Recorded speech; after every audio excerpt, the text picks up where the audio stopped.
एक तो बन्नू में अटैक है जिसकी जितनी भी सख्त अल्फाज में मजम्मत की जाए उतनी कम है, और इस मामले में ना कोई सियासत होनी चाहिए, ना ये मेरी सोच क्या है और किसी और की सोच क्या है। हर उस वाक़े के अंदर जिसमें पाकिस्तानी कौम का एक भी बेटा, एक भी बच्चा शहीद हो जाए, और इस वाक़े के अंदर 18 हैं, 13 सिविलियंस और 5 जो हैं वो सोल्जर्स हैं, तो उसके लिए पूरी कौम को बेहक आवाज़ कहना चाहिए कि ऐसे कातलों को, ऐसे खारजियों का ख़ात्मा इस मुल्क से यकीनी बनाया जाए। बेहक ज़बान कहना चाहिए और पूरी क़ुव्वत के साथ इनको कुचला जाए। और जिन लोगों ने इनके मामले में नरमी माजी में पैदा की या अभी जिनके दिल में इनके लिए सॉफ्ट कॉर्नर है, उनके ख़िलाफ़ भी आवाज़ उठानी चाहिए। इस मामले में हमारी इस्टेब्लिशमेंट का भी कसूर है, कभी दाएँ चलना शुरू कर देते हैं और कभी बाएँ चलना शुरू कर देते हैं। इस मामले में एक ही रास्ता और वो सीधा रास्ता है, इसके अलावा कोई रास्ता नहीं है। और उस रास्ते से माजी में भी जो हटा उसने पाकिस्तान का नुकसान किया। जहाद अफ़गानिस्तान से शुरू हो जाए और आज तक की तारीख़ में जो जब भी हटता रहा, 90s में हटे तब पाकिस्तान का नुकसान हुआ। ये जितने मुसल्लह जत्थे थे पाकिस्तानी सरज़मीन पे जब पैदा हुए, तो उस वक्त हमें आंखें खोलनी चाहिए थी कि कल ये हमें काटने को दौड़ेंगे, हमारे ही बच्चों का खून बहाएंगे। APS के अटैक में यही हुआ। फिर हमने इनके लिए दरवाज़ा कैसे खोल दिया मुझे समझ से बालातर है, लेकिन इसकी पुरज़ोर मज़म्मत भी करें और पूरी क़ुव्वत के साथ सिविल और मिलिट्री लीडरशिप जो है, पूरी कौम को उनके पीछे खड़ा होना चाहिए और एक ही आवाज़ उठानी चाहिए कि इन मुल्क दुश्मनों का पाकिस्तानी सरज़मीन से ख़ात्मा यकीनी बनाया जाए। आज की जो दूसरी इंपॉर्टेंट डेवलपमेंट है वो अमरीकी सदर का एक स्टेटमेंट है, जो कांग्रेस के अंदर उन्होंने काउंटर टेररिज्म कोऑपरेशन के हवाले से पाकिस्तानी हुकूमत का शुक्रिया अदा करते हुए पाकिस्तान का नाम भी लिया। पहले उनका बयान सुन लें, फिर मैं आपको ख़बर बताता हूँ कि खबर है क्या। Tonight I am pleased to have just apprehended the top terrorist responsible for that atrocity, and he is right now on his way here to face the swift sword of American justice. And I want to thank especially the government of Pakistan for helping arrest this monster. 26 अगस्त 2021 में जब अमेरिकी फ़ौजें अफ़गानिस्तान से निकल रही थी तो Kabul airport के बाहर एक सुसाइड अटैक हुआ था जिसमें 13 अमेरिकी फ़ौजी उसमें मारे गए थे और काफ़ी बड़ी तादाद में, आई थिंक कोई 150 और 160 के करीब नंबर है, जो अफ़गान शहरी उस वाक़े के अंदर शहीद हो गए थे। ये वो शख्स है जो इस वाक़े के अंदर बॉम्बिंग का, जिसके ऊपर मेन इल्ज़ाम है कि इसी ने वो बॉम्बिंग करवाई थी और ये सारे प्लान का मास्टर हेड या जो भी कह लें, इसका सुपरवाइज़ करने वाला था इस पूरे प्रोसेस को। पाकिस्तानी इंटेलिजेंस एजेंसीज़ ने पाकिस्तान अफ़गानिस्तान बॉर्डर एरियाज़ पे अमेरिकी इंटेलिजेंस की दी हुई इतला के ऊपर एक कार्रवाई करते हुए इसको गिरफ़्तार किया और अब इसको अमेरिका के हवाले किया जा रहा है। तो उससे एक कॉपरेशन का वो बाब जो पिछले कई सालों से बंद हो चुका था, 3-4 सालों से, जब से ख़ास तौर पर वो अफ़गान सरज़मीन से अमेरिकी फ़ौजों का इनखला हुआ था, तो एक मिसट्रस्ट वाला एलिमेंट आ गया था। यहाँ से हमारे उस वक्त के DGISI एक काबुल बहुत 5 स्टार होटल के अंदर जाके चाय का कप पी के कह रहे थे कि सब कुछ हमारे काबू में। तो अमरीकियों ने उसका मतलब ये लिया था कि ये जो अफ़गान तालिबान का जितना राइज़ है और काबुल के ऊपर कब्ज़ा है, इसके अंदर हमारी कोई कार्रवाई शामिल है। उसके बाद एक तनाव वाली कैफियत थी, वो कुर्बत जो करीबी एक ताल्लुक़ था दोनों ममालिक के दरमियान, उसमें रुकावट आई हुई थी। इस वाक़े की बाज़ जो माहिरीन है वो इंटरप्रिटेशन ये कर रहे हैं कि शायद वो 2 तरफ़ा ताउन जो है वो दोबारा से उसका आगाज़ हो जाएगा। आज जो प्रोग्राम में हमारे साथ शुरका हैं उनके साथ हम ये सिक्योरिटी के हवाले से भी बात करेंगे।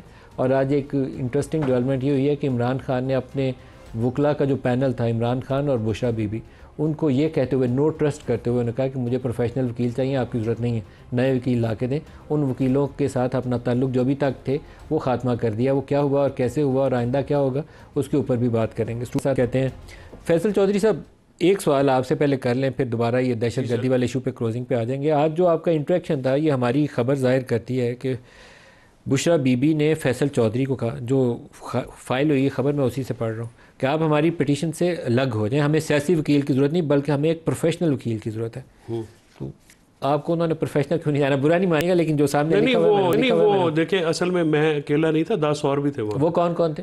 वहाँ पे सारे सीनियर वकला थे, लाइक सलमान राजा, बरगौहर, अली जफर, सलमान सफदर साहब को की पूरी क़यादत ही फारिग हो गई। पूरी क़यादत, बाकी ने कड़ा मेडल मिले ने, अगर मुझे मेरा तो नाम ले दिया ना। तो हुआ क्या सर? वो बेसिकली जो मुलाकातें हैं ना, सियासी मुलाकातें, वो काफ़ी देर से पेंडिंग पड़ी। हुआ ये कि बीबी को गुस्सा चढ़ा हुआ था कल।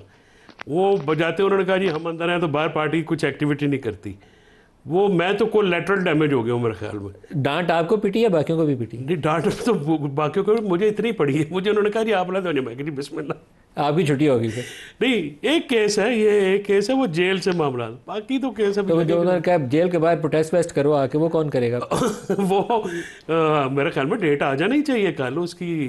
खान साहब ने बेसिकली जो मैकेनिज्म कहा है, मैकेनिज्म उन्होंने यही कहा था ना कि काउंटर करने का। देखिए खान साहब की जो कल गुफ्तगू थी वो बड़ी नपी तुली, मैं आई मस्ट अप्रिशिएट कि वो जेल के अंदर भी उनका अवाम की नब्ज़ पे बड़ा हाथ होता है। उन्होंने कहा कि जो कारकुनान है ना, वो रहाई के अलावा कोई और बात सुनना नहीं चाहते, तो आप पार्टी को कुछ अमली तौर पे करना चाहिए, कुछ करके दिखाना पड़ेगा, क्योंकि जो कारकुनान है वो सिर्फ एक ही बात, जो फोकस है उनका वो ये कि इमरान खान साहब का, और ये है, ये एक फैक्ट है।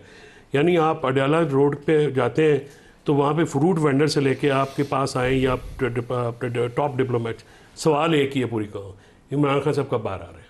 ठीक है, आप बाहर खाने पे जाते हैं, फिर आप अडयाला के बाहर अब कब एहतजाज पे जा रहे हैं, ये बताएं मुझे, ये तो बात हो। सर मैं जब ये कैंप लगाए, ये क़यादत कल तारीख दे, मैं तो कहता हूँ दे, और मैं पहला बंदा होगा जो वहाँ पे कैंप में भी जाएगा, मार भी खाएगा, गिरफ्तारी देनी। आपके ख्याल में क़यादत जाएगी कल प्रोटेस्ट करे? सर मैं जो इमरान खान साहब ने कहा है तो उसके बाद तो ना होना तो जाती है। फिर मुस्तफ़ा साहब, अभी हमने वो एक पॉलिटिकल कंसेंसस की बात कर रहे थे ना, बड़े इशूज़ के ऊपर, तो उसमें ये सियासी अबतरी वाला माहौल जो बाज़ औक़ात रुकावट डाल देता है, ये इमरान वाला मामला कैसे आगे चलेगा?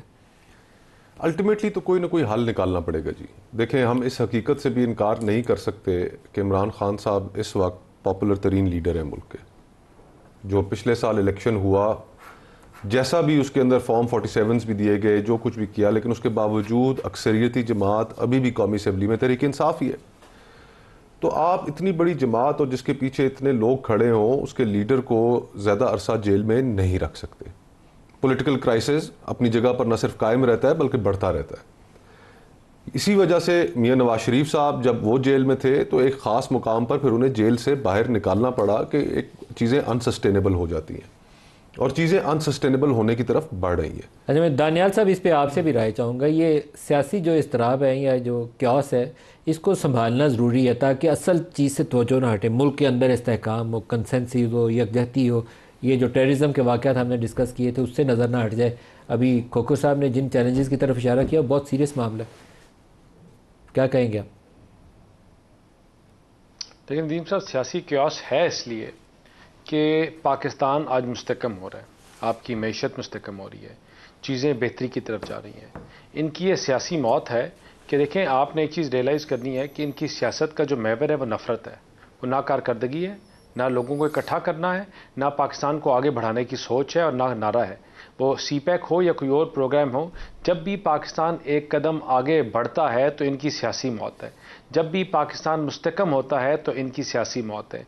इनकी सियासत जिंदा ही दो चीज़ों के ऊपर है, एक इदारों के ख़िलाफ़ नफ़रत के जो बीज फैलाना, पाकिस्तान में जो नफ़रत के सिविल नाफरमानी के एहतजाजों की कॉल देना, जो अब लोगों ने रिजेक्ट कर दिया है। लोग इमरान खान का, इनकी जमात का बयानियाँ उठाने के लिए तैयार नहीं है। इनके अपने कुलीग्स जो पार्लियामान के अंदर बैठे हुए हैं, वो हमारे आगे साथ आकर हाथ जोड़ते हैं और कहते हैं कि कुछ समझाओ इनको। ना वो चाहते हैं और ना अवाम इनका बोझ उठाने के लिए तैयार है।